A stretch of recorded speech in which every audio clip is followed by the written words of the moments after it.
the other end of this, the numbers that you apply these to, those can get engineered as needed. Right? In other words, if we have effects that are up there in the 40s, 50s, and 60s, then we need to have it hitting values that themselves are in the 40s, 50s, and 60s or something. Right? Whereas if we have results that are more like the 4s, 5s, and 6s, then we're hitting values that are more, in the realm of 4s, 5s, and 6s. So I'm talking about like the thing it attacks, or the things that you compare it to, or the degree of effect, or whatever table you're looking at. I'm just saying that that's not a hard part of the design. You right. just you can scale adjust it that to what the dice do, and you're fine. Exactly. Yeah. Now the other tricky thing though is, what are they rolling against?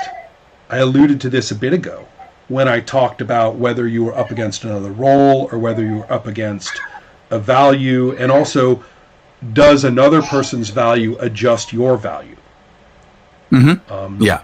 The game Legendary Lives, I think, was the first to do this, but Whispering Vault, I always liked its system a little better for it, which was you have an attack value and you have a defense value. Or more, sorry, the critter, the thing you fight, has an attack value or a defense value. When you roll to hit it, its defense value is your target. When it tries to hit you, you roll your defense and its attack value is your target. Right. Okay. Right.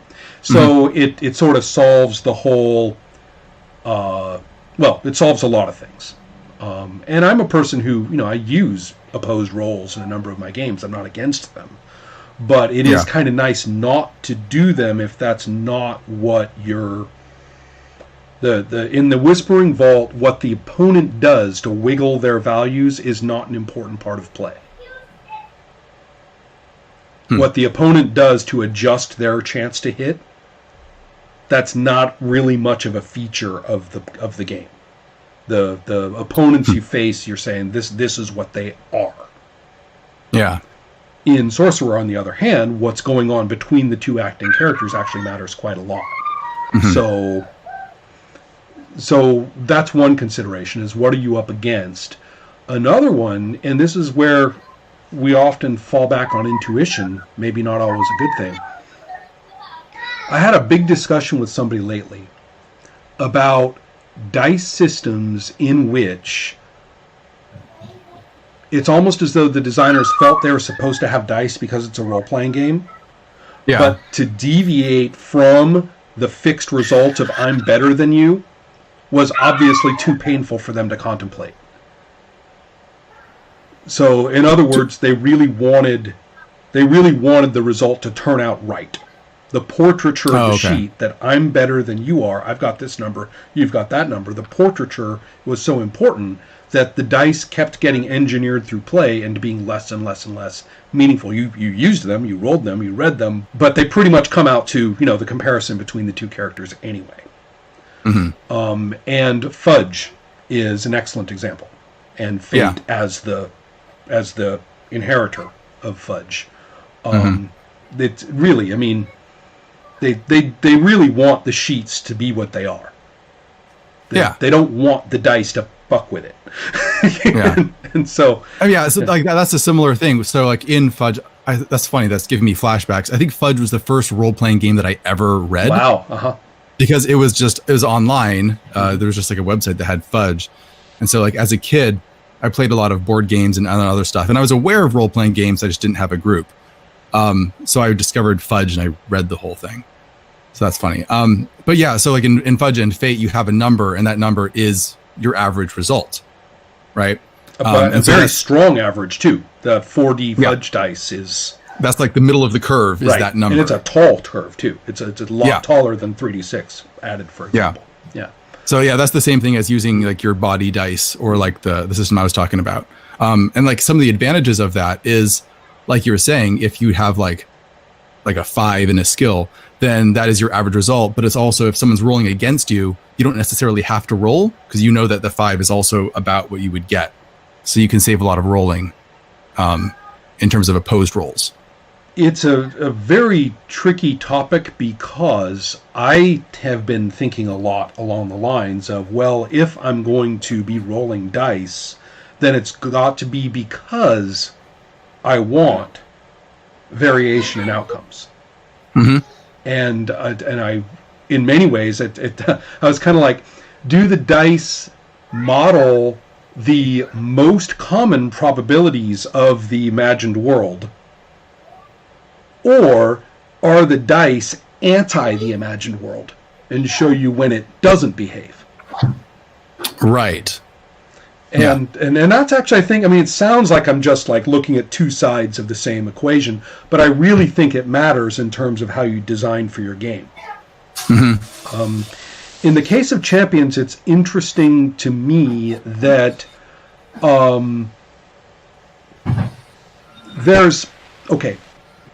there are some important cutoffs in effect that matter quite a bit. So you would like your damage to hit as hard as it usually hits, but you also want there to be a very fine spray at around the result. Because sometimes just not quite not enough or just enough matters a lot to the drama of play. Particularly in that game, the main way you get extra dice or extra chances to hit is by burning a ton of energy. Champions is the game of Spider-Man lifting the water tank. Okay. On the sheet, Spider-Man can't lift the water tank. You look at the value and you say, it's this heavy, you got this strength, you ain't lifting that fucking thing, you're stuck. Mm-hmm. And then the player says, I'm pushing my endurance. Right. And the rolls for pushing the endurance are very dubious. They depend on your ego. You don't know how much you're going to get. And you don't know how much you're going to burn. So the chance of knocking yourself out is real. And the chance of... But you can apply it to anything, like going faster or farther. The whole, here goes Nightcrawler, that's out of my range for my speedy teleport. I don't know if I can make it. I'm pushing my endurance. Champions is all about that. That's very superheroic. That's great. Yeah. And so, and Champions was always well built toward that end. Mm-hmm. And one of my problems with the developments in the system over time was that they actually reduced the role of endurance. And I was horrified. I was like, but that's, that's the game. So, anyway, so I'm focusing on that. So therefore, a lot of consistency, but a real wiggle is important for that game. Yeah. So I wouldn't be happy with a fudge system for that game. And that's another reason why in that game there is no post-roll cognitive adjustment. You can't spend a Benny point, to boost your result. You can't do it. You pay for it with your sweat. That's how you do it. So then we take a look, though, at games that are really whacked in their outcomes, right? I mean, really big deviations in what the dice can do. Yeah. And a lot of times people complain about that, but there's the system I'm thinking of is Marvel Superheroes from 1984. Is that the phase rep? Yeah. And phase rep exactly. system, yeah. And then also the later game that I mentioned a minute ago, Legendary Lives, which has a very, very similar matrix, and also uses percentages. And I only mention it because it's a very deeply play-tested game, and so they really hit like every single decision about numbers on the nose. Then you can kind of tell they worked really hard on it. So what's interesting, I mean, you've got your D100, your percentile, and you've also got your you're familiar with kind of the color-coded diagonal matrix, right, on the back of that. And so and also in that game, at least in Marvel Superheroes, you can burn your karma for bonuses or rerolls or something. You get to fiddle with it a little bit. And so the variation in that sense, if you're going to have rerolls and adjustments, that's when you do want a wide range of outcomes. You don't want a centered outcome around a median or a mean. You want to like throw yourself a curveball with every roll, Yeah. and then say, all right, it could have gone all the way my way, but it didn't. Mm-hmm. Now I'm gonna, Oh, I remember with Marvel Superheroes was funny. You got to roll again, and the amount you made it by, that's the amount of karma you burned. So you don't know if you had enough karma to make your So you don't know how much you're going to lose. The deal is that uncertainties, if you're going to have adjustments messing with the system, like cognitive adjustments, resource-based adjustments, then a whole bunch of wide range of outcomes numerically make sense. I think if you make it too tight, I'll be blunt. I'm bored by Fudge. I was bored by it when I first played it, and I'm bored by Fate. Soon.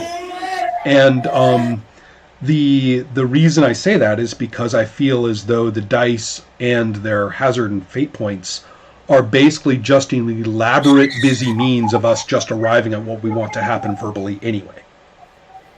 Like with the tags and the stuff in Fate? Yeah. Yeah. I mean, it's too fiddly for me. Yeah, but at the end of a resolution, I'm always saying to myself, couldn't we have just said what we wanted to happen? Because that's pretty much what we ended up doing. Yeah. And I say the same for what I think is, in many ways, one of the most beautifully designed dice systems in role-playing history, which is DC Heroes from Mayfair Games in the mid-'80s. I'm not familiar with that one. I recommend it. It's sort of one of those things you ought to study. Everybody who does like role-playing and dice, it's kind of like, well, I don't know if you like it, but you should study this one without completely boring the crap out of you. I will show you this,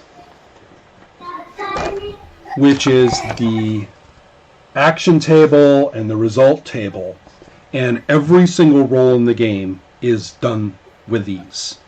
Okay. And you've got your opposing value, you've got your acting value, and then that gives you your target number for your 2d10, and then the difference you make it by, then you take that to the result table.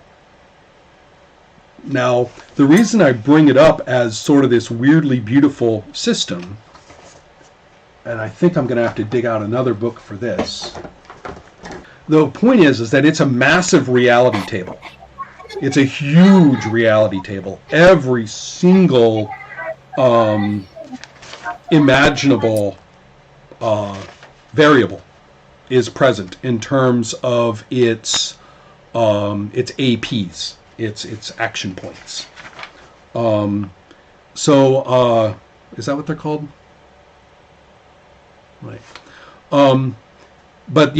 So everything in the world is quantified in terms of action points. So if you want to see if you can go a certain speed, you find that many action points on that action table. And that gives you your target number. And it applies to weight. Oh my God. Well, here are some of them. This is just some of them, right? We've got the benchmarks for time, distance, weight, volume, information, like how many words, like paragraphs. If, I need to read 10 pages. Okay, that's AP of 3. Good Lord. well, that's just that one table. That's just the one box. Yeah. Okay, there are more, right? See? We're getting into GURPS territory here. Oh, this is way past GURPS. This is way past GURPS. This is the write-up in the world being built of action points hit its apex in design in that game. And GURPS and the hero system, which were sort of, I think they have been trailing after what was already done kind of perfectly once. Everything is rated precisely in these things, and it's in terms of target number on the table. So it's just there. That's what I mean by kind of the beauty of it. It's totally, no conversion tables, nothing. It's all just right there. So the whole universe in one table. Yeah. Seriously. And then, however, you also have your sort of hero point things, whatever they're called, which you burn in lots of ways. You can burn them for a reroll, you can burn them for a bonus, you can burn them for an effect bonus. I mean, all these ways. And so, unfortunately, regardless of where you very, quote, realistically get to on the table for your chance to succeed, it all depends on whether you have more of those points than the other guy anyway. And I found that very frustrating. In a way, the more perfectly, beautifully simulative a resolution mechanic is in terms of like matching the conditions, the fictional conditions of play to the statistical chance of success, the more precise it is and the more focused it is on getting that result, the more play just devolves to spending that other currency anyway. Yeah, that totally makes sense. Yeah, and it was like losing my innocence when I finally realized that. I kind of had to go and like lie down for a while.